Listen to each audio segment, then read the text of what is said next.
बिस्मिल्लाहिर्रहमानिर्रहीम। नाज़रीन इकराम, आप देख रहे हैं BNN news HD TV channel और मैं हूं आपका होस्ट मलिक आसिफ रज़ा।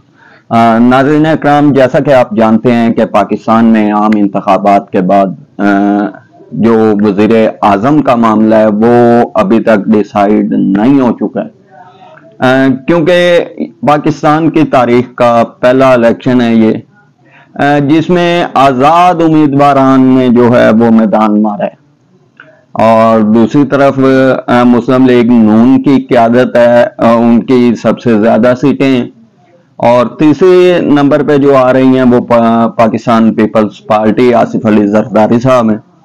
तो इसके अंदर जो सबसे अहम बात है, अक्सरियत अगर देखी जाए तो जो पाकिस्तान तहरीक इंसाफ के हमायती याफ्ता उम्मीदवारान थे उन्हें आज़ाद उम्मीदवार तस्वुर किया जा रहा है। उनमें से कुछ दो चार जो हैं वो इधर उधर कल्टी भी खा चुके हैं, लेकिन बावजूद उसके लोग मीडिया के ऊपर जो तजज़िये कर रही हैं, जी फलां की हुकूमत आ जाएगी, फलां की हुकूमत आ जाएगी, मुझे नहीं लगता कि इनके तजज़ियों के मुताबिक कोई हुकूमत बनने जा रही है। पाकिस्तान की हुकूमत का दो टोक फैसला हो चुका है कि पाकिस्तान की आवाम ने जेल में बंद कैदी नंबर 804 इमरान खान की भरपूर हमायत की है और उसी को वोट कास्ट हुआ है। पाकिस्तान की आवाम ने किसी उम्मीदवार को नहीं देखा, किसी पार्टी संबल को नहीं देखा, सिर्फ देखा तो पाकिस्तान के कायद इमरान खान को देखा है। तो इमरान खान के नाम पे जो वोट पड़ा है, उन्हीं वोटों की वजह से आज सरे फहरिस्त पाकिस्तान तहरीक इंसाफ है। और मैं आपको ये बात बड़े बावसूख जराए से मालूमात हासिल करने के बाद बता रहा हूं कि तहरीक इंसाफ अगर चाहे उसके एक दफा हाँ करने की देर है और पाकिस्तान तहरीक इंसाफ अपना वजीर आजम बना सकती है। वो कैसे बना सकती है? उनके पास दो ऑप्शन है। एक तो ज़ेरे गर्दिश खबरें आ रही हैं कि आसिफ अली जरदारी साहब जो हैं वो पाकिस्तान तहरीक इंसाफ के साथ राब्ते की कोशिश कर रहे हैं। दूसरी तरफ ये बातें ज़ेरे गौर आ रही हैं कि जनाब इमरान खान साहब पीपल्स पार्टी के साथ इत्तेहाद नहीं चाहते।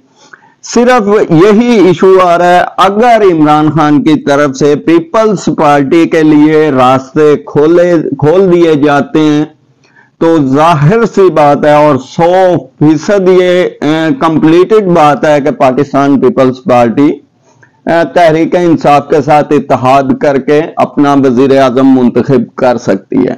क्योंकि इस वक्त की सूरत हाल के मुताबिक आप दोस्तों को पता है कि अभी तक पिछले जो इलेक्शन हुए थे, इतने दिनों के अंदर अंदर वजीर आजम भी डिसाइड हो गया था और तमाम सूबों की जो हुकूमतें हैं वो भी डिसाइड हो चुकी थी।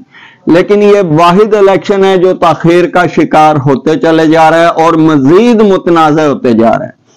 जैसा कि आज शेर अफजल मरवत साहब की जो मुलाकात है इमरान खान न्याजी के साथ, उस मुलाकात में अहम मामला जो हैं वो ज़ेरे गौर लाए जाएंगे।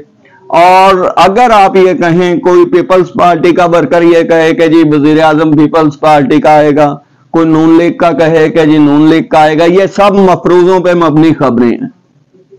अगर पाकिस्तान तहरीक इंसाफ और पाकिस्तान पीपल्स पार्टी इत्तेहाद कर लेते हैं तो तहरीक इंसाफ की जो मखसूस नशिस्तें हैं, जाहिर सी बात है उन्होंने किसी पार्टी में ज्वाइनमेंट करनी है। तो जिस वक्त 100 सीटें ये किसी पार्टी में ज्वाइंट करवाएंगे तो जाहिर सी बात है 25-30 सीटें जो हैं इन्हें मखसूस मिलनी है, जो इनका राइट बनता है। तो 100 सीटें इनके पास ऑलरेडी हैं, 25 भी अगर मिलती हैं तो इनके पास 125 हो जाएंगी और पीपल्स पार्टी की सीटें मिलाकर तकरीबन 180 प्लस हो रही हैं। जबकि वजीर आजम लाने के लिए इन्हें 168 MNAs की जो सीटें हैं वो दरकार होती हैं। तो ये सिंपल सा फार्मूला है, सिर्फ इमरान खान के एक फैसले की देर है कि पाकिस्तान तहरीक इंसाफ ये अलाउंस करे کہ جی ہم پیپلز پارٹی کے ساتھ مل کے حکومت بنانے کے لیے تیار ہیں.